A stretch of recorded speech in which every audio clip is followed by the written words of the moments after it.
Good afternoon to everyone on Facebook and YouTube. Welcome to our program series, Facts About Our Country. In this program, we hosted Xanthi Turkish Union and the Cultural Association of Turkish Women in the Prefecture of Rodopi in the Bekir Ousta group of cases. And we had spoken our guests about the violation of the freedom of association in the Turkish community in Western Thrace. And today's guest is the legal counsel of Bekir Ousta group of cases against Greece. And we are going to speak today with him about the Bekir Ousta others group of cases from a legal perspective. Dear Ilker Tsavousoglou, welcome to our program. Thank you for your invitation. It is my pleasure to be with you today. Thank you. And here is the first question. Can you explain briefly about the Bekir Ousta group of cases in which are included Xanthi Turkish Union, Cultural Association of Turkish Women in the Prefecture of Rodopi, and the Evros Prefecture Minority Youth Association, from a legal perspective? Well, this group of cases involves three particular associations originating from Western Thrace, Greece. The case of Xanthi Turkish Union has been the flagship of the group since the association has been one of the oldest NGOs founded by the members of the Turkish minority in Thrace. And it was functioning actually until 1983. In 1983, national authorities proceeded to the suspension of the union based on quite questionable legal grounds. The other two associations did not manage to acquire legal personality because the national judiciary denied their registration, again on the basis of very controversial reasons. In other words, this group of cases has been a tale of non-recognition of associations that, unlike what national authorities acknowledge, assert Turkish identity and wish to operate as such. And we know that following the court judgments in 2008, all three associations applied to national courts for the reopening of domestic proceedings on merits. And following the rejection of the application by Xanthi Turkish Union before the national court, and they applied to the Court of Cassation. And also, in the Court of Cassation rejected Xanthi Turkish Union appeals in June. And what is that supposed to mean from a legal perspective as well? Well, the June 2021 judgment of the Court of Cassation can have multiple interpretations, in my opinion. To my legal understanding, however, the reasoning conveys at least two fundamental yet problematic messages. The first is the message of defiance of the ruling of the Human Rights Court. The judgment of the National Court came in absolute contrast to that of the European Court. Of course, we know that between the national and the European Court, there is not a hierarchical bond. Yet, on the other hand, each state party to the convention bear an international obligation to implement the judgments of the Court of Human Rights. In addition, the Greek Court of Cassation, by the respective judgment, seems to have left the applicants without legal means of pursuing their demand for legal recognition, as well as the country exposed to the peril of initiation of the infringement procedure. The second conclusion to which I come is even more problematic. In my humble opinion, this judgment reveals the unwillingness of the national legal system to implement the ruling of the European Court. This, however, is not left to the discretion of the respective states. All contracting parties are obliged to execute the judgments of the European Court.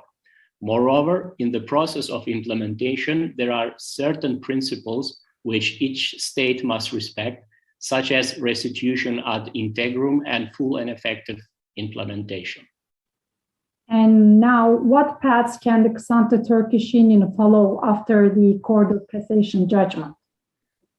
Well, the only steps the Xanthi Turkish Union takes are to decisively exert all relevant legal and democratic means in order to achieve recognition. That is, among others, full and effective implementation of the court's judgment. And we all know that the Committee of Ministers of the Council of Europe closely follow the execution of the European Court judgments in this group of cases. And in the last 14 years of the 39-year-old struggle of Xanthi Turkish Union, and it has been fighting for the execution of the court judgments, which means the restoration of the legal entity of the Xanthi Turkish Union. But this has not happened so far. And as the legal counsel of this group of cases, what are your demands at this point on behalf of Xanthi Turkish Union and on behalf of the whole group?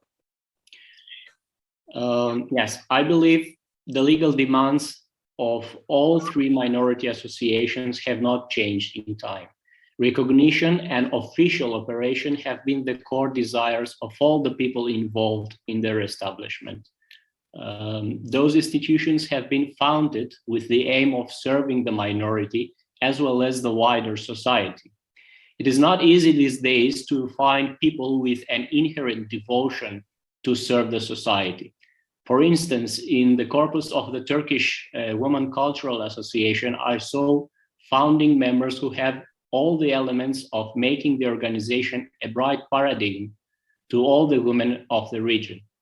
The fact that they won their cases before the European Court of Human Rights simply altered the process of recognition.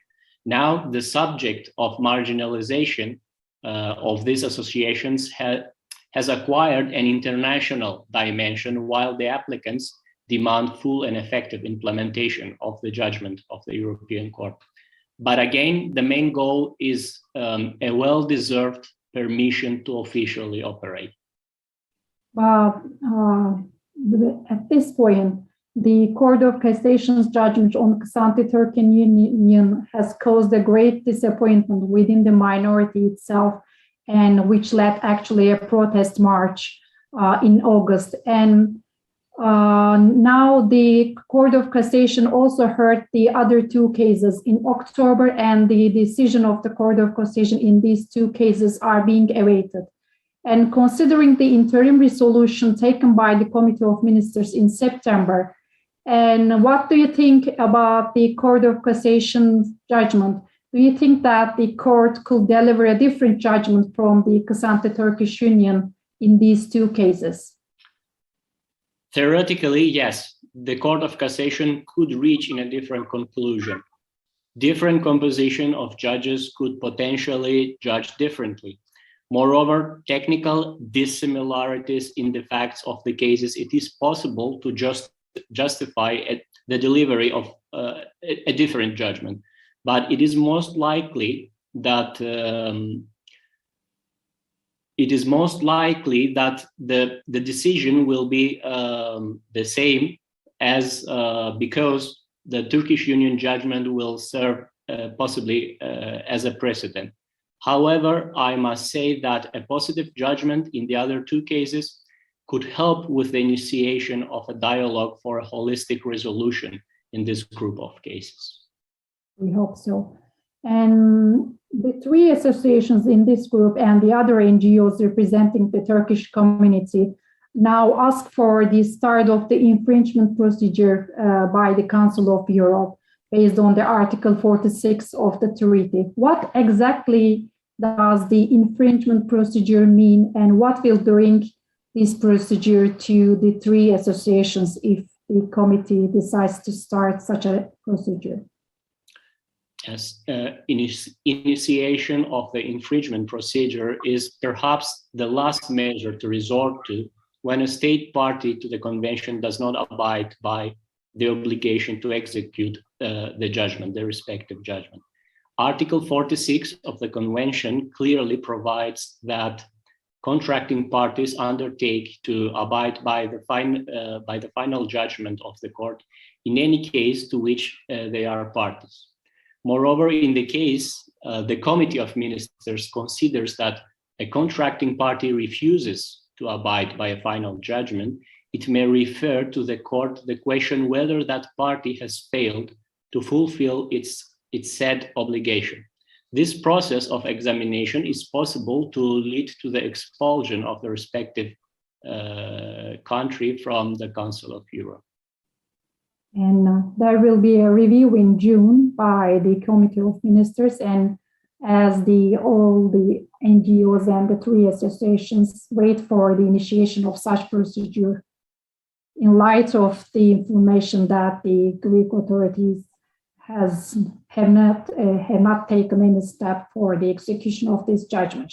And we have come to the conclusion. As a last word, on behalf of the three associations you represent, what do you expect from the Greek government, from the judiciary, and the Council of Europe while just before the Committee of Ministers examination in June?